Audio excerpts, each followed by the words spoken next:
Bonjour à tous, je suis ravi de voir encore une salle bien remplie à cette heure un peu tardive. Alors je vais commencer brièvement par vous présenter Personetics.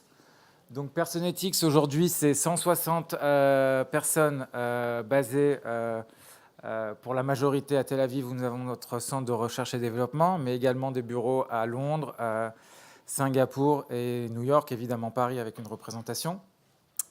C'est également aujourd'hui 30 banques en production et 50 millions d'utilisateurs exposés aux services Personetics.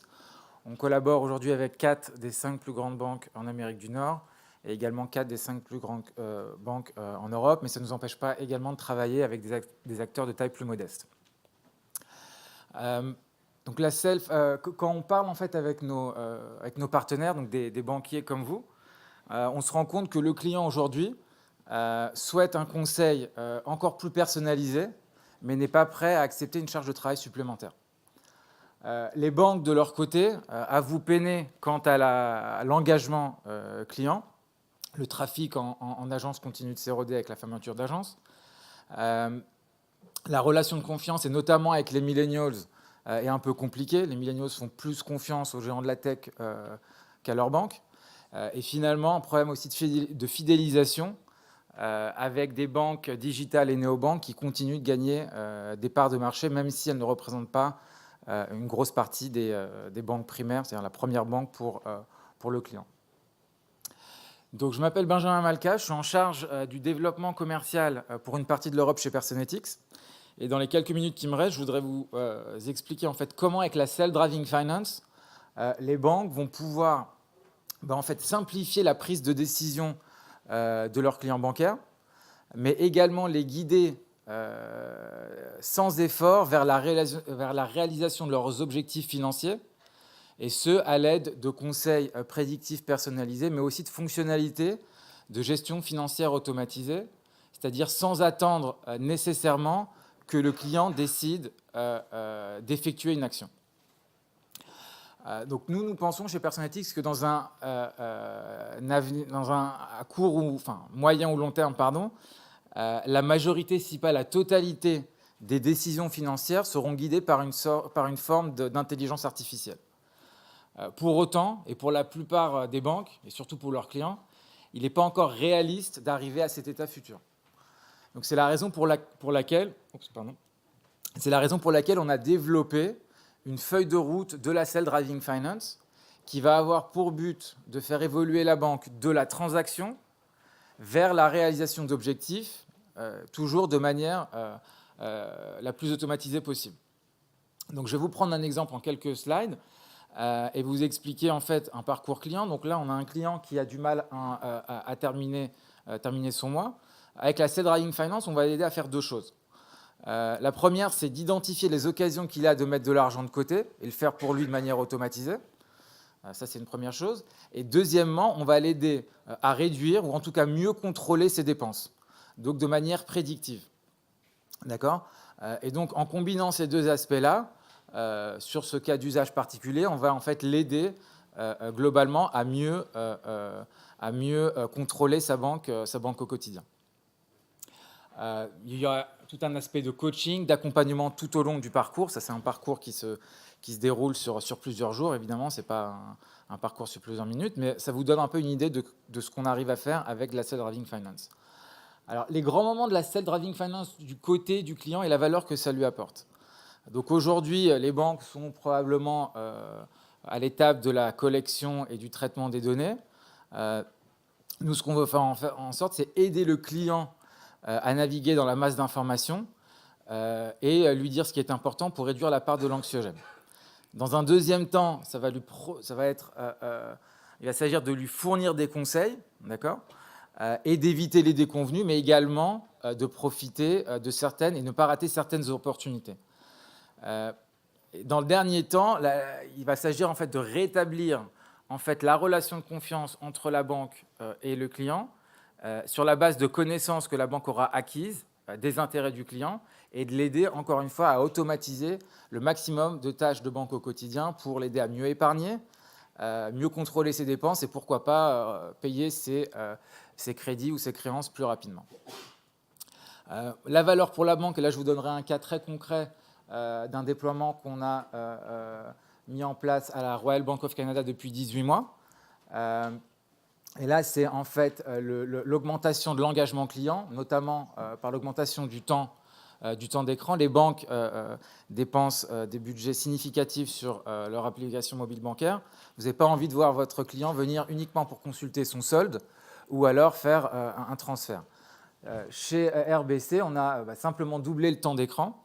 Le client trouve de la valeur dans l'application, il revient parce qu'il y trouve des conseils pertinents et personnalisés.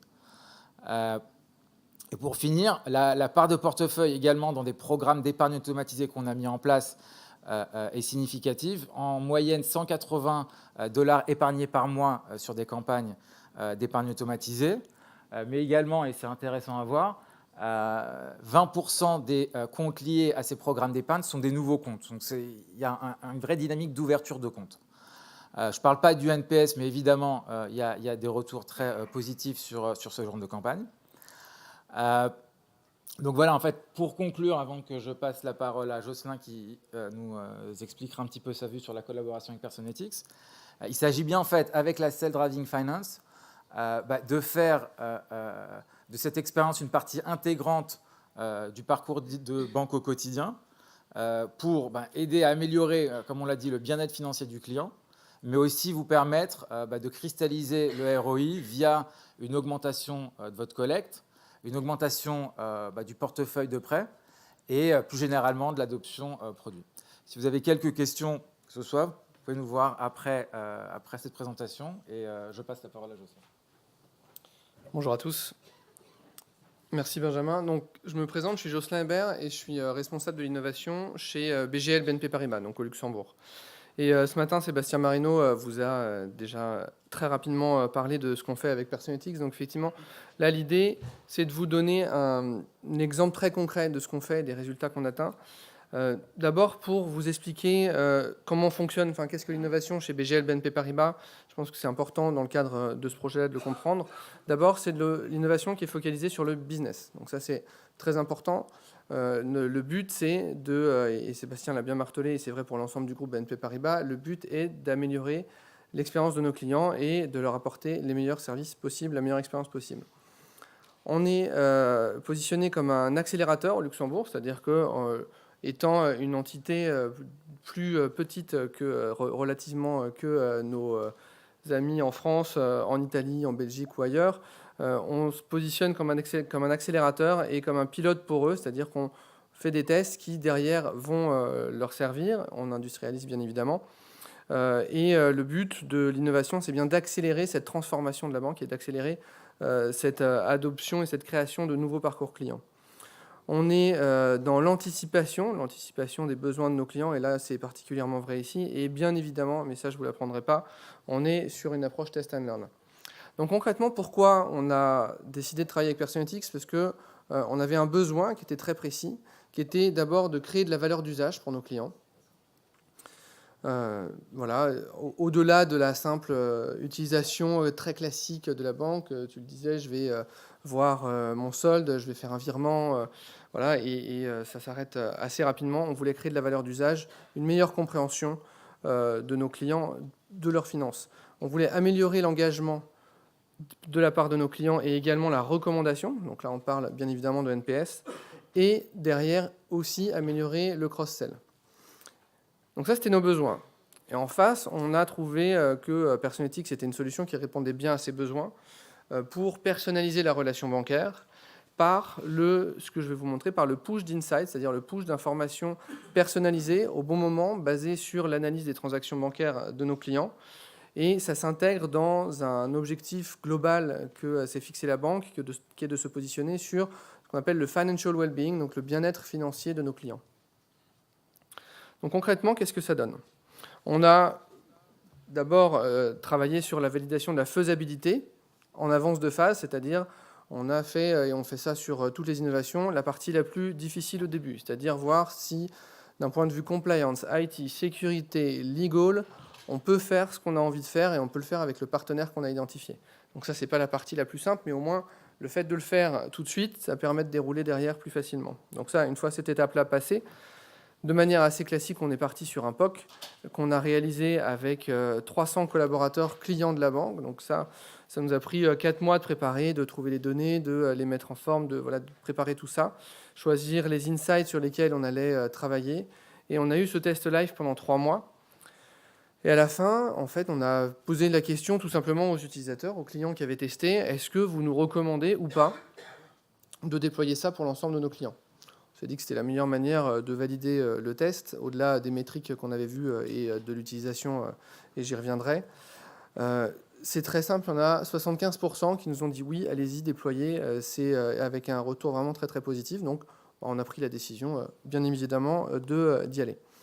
Ensuite, on a enchaîné sur un projet d'industrialisation de 6 mois à peu près, du kick-off à la première utilisation par le groupe d'alpha testeurs. Donc on a d'abord eu un groupe proche de l'équipe projet qui a utilisé, dont j'ai fait partie. Puis maintenant, on est dans une phase Friends and Family, c'est-à-dire il y a à la fois des collaborateurs clients de la banque, mais aussi à l'extérieur, donc des gens, des clients qui ont envie de tester les choses avec nous. Et on va très prochainement ouvrir à l'ensemble de nos clients la solution Personalytics que je vais vous montrer. Donc concrètement, comment ça se passe ? Ici, les feedbacks que je vous ai mis ici sont des vrais feedbacks de nos clients, de nos utilisateurs. Donc là, le premier exemple que je vous ai pris, c'est sur le deuxième ici, le fait qu'il y a eu un remboursement qui était un remboursement inhabituel, une entrée d'argent inhabituelle. Et donc ça fait partie des choses qui sont détectées par Personalytics, dans les patterns qui sont détectés. Et là, pour le coup, quand soit on attend un remboursement et on va aller régulièrement sur son compte de manière normale, voir si c'est arrivé, ou bien là, en fonction du montant, en fonction, si on sort des montants habituels, on va pousser de manière proactive l'information au client, ce qui va lui permettre d'éviter d'aller la chercher lui-même. Et donc là, on a une grande satisfaction sur cet insight-là. Un autre exemple sur, cette fois-ci, une entrée d'argent qui est détectée tous les mois, à peu près le même montant, à peu près la même date. C'est ça qui rend les choses intéressantes aussi, c'est que ce n'est pas des règles bêtes et méchantes, j'ai envie de dire, où on dit il y a tant qui arrive chaque mois, chaque jour. Non, les salaires, par exemple, ou des différentes choses n'ont pas forcément toujours les mêmes montants et ne tombent pas toujours le même jour du mois. Là, c'est le cas d'un loyer qu'on est censé recevoir en tant que bailleur, qui n'est pas tombé. Et là, on est aussi dans de l'information à valeur ajoutée pour le client, puisque c'est un événement qui, derrière, va déséquilibrer le compte potentiellement. Et si on ne le voit pas, si on ne va pas se connecter au bon moment, ça va créer des problèmes. Encore un exemple ici sur une entrée d'argent et surtout un conseil derrière sur ce qu'on peut en faire, c'est-à-dire dire vous avez atteint un certain montant au niveau de votre épargne, pensez, et donc là on rentre dans le cross-sell, ce que je vous disais tout à l'heure, et dans des choses très intéressantes pour la banque sur le coup, la détection du fait que l'épargne a suffisamment augmenté et qu'à un moment donné, peut-être qu'il serait intéressant de faire passer le client sur une autre offre, une offre d'investissement ou d'autres produits qu'on peut lui proposer. Et là, on va lui pousser de manière proactive. Alors, ce qui est important, c'est la symétrie de l'autre côté. C'est de pouvoir aussi équiper nos conseillers avec ces informations-là. Parce que si le client reçoit cette information, mais que le conseiller ne l'a pas, on va créer un déséquilibre. Donc, bien évidemment, toutes les notifications, en fait, le conseiller va y avoir accès et va pouvoir aller les consulter régulièrement. Là, un autre exemple, et ce sera le dernier, et c'est mon préféré pour le coup, en tant qu'utilisateur, je parle, c'est un quiz où on nous dit, par exemple ici, est-ce que tu sais combien tu dépenses, Jocelyn, en restaurant tous les mois ? Est-ce que c'est entre 200 et 400 euros ? Est-ce que c'est entre 400 et 600 ? Est-ce que c'est plus ? Est-ce que c'est moins ? Et là, en fait, il y a un véritable intérêt. On engage vraiment le client puisqu'on lui demande une réponse. Ce n'est pas uniquement consommer de l'information qui est poussée, c'est également interagir avec le système. Et là, on a des taux d'engagement qui sont vraiment excellents et des retours de nos utilisateurs qui sont très, très satisfaits de ça. Et ils apprennent finalement, et là, on est bien dans le financial well-being, ils apprennent à mieux comprendre leurs finances. Dernier point que je voudrais partager avec vous, c'est ce qu'on a appris en faisant ce projet. Je vous parlais de test and learn, on est vraiment là-dedans. Et je pense que si vous venez ici, c'est aussi pour apprendre ça. Le premier point, c'est sur la data. Bien évidemment, cette solution repose sur l'analyse des transactions bancaires de nos clients. Ça nécessite d'avoir une data qui est présente, qui est de qualité, avec des données. Enfin voilà, c'est comme ça qu'on découvre qu'il y a une donnée qu'on pensait avoir et finalement non, on ne l'a pas. Comment on fait pour la récupérer? Donc bien analyser du début les données qu'on a par rapport aux données qui sont nécessaires pour bien faire tourner le système. Le deuxième point, c'est la GDPR. Alors nous, on a pour le coup, on s'est pris la GDPR de plein fouet par rapport au planning du projet, hein, et c'est quelque chose qui est à gérer et qu'il faut bien anticiper également, avec sans rentrer dans les détails. Juste un exemple, il y a un conjoint, l'un des deux titulaires du conjoint ne souhaite pas avoir le service, l'autre souhaite l'avoir. Qu'est-ce qui se passe? Est-ce que j'ai un consentement ou pas? Voilà. Je vous laisse imaginer, il y en avait plein d'autres. On peut en parler après si vous voulez. Et le troisième point, c'est bien sûr valider l'intérêt du client. Et ça, l'intérêt du client, je vous ai parlé des 75% qui ont recommandé de déployer la solution. Un autre chiffre, et je vais finir sur celui-là, c'est sur le taux d'engagement qu'on a eu, c'est-à-dire sur les insights qui étaient poussés, combien étaient ouverts, combien étaient lus jusqu'au bout par les clients. Et en fait, on avait eu un taux d'engagement de 99%. C'est-à-dire que bien plus que ce qu'on s'était fixé comme objectif pour valider le POC. Donc, c'est bien évidemment pour ça qu'on a lancé et que là, on est très pressé de pouvoir ouvrir ça à l'ensemble de nos clients et ça va être dans les semaines qui viennent. Voilà, j'ai à peine dépassé, mais je vous remercie beaucoup pour votre attention.